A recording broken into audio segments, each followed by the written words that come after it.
మా భారతక్క వైఎస్ భారతి గారికి భారతి సిమెంట్స్ లో 3,90,00,000 రూపాయల జీతం ప్లస్ అలవెన్స్ ప్రతి సంవత్సరం.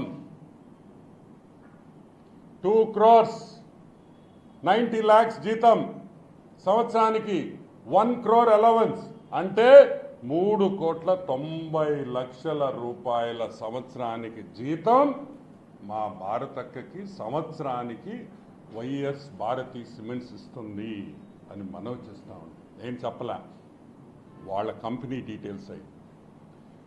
జగన్మోహన్ రెడ్డి నువ్వు పేదోడివా, నువ్వు పేదోడు అని చెప్తే మేము నమ్మాలా? నీ భార్యకి నెలకి ఎంత? 32,50,000 రూపాయల జీతం వైఎస్ భారతికి ప్రతి నెల చెక్ రూపంలో 1వ తేదీ వస్తుందని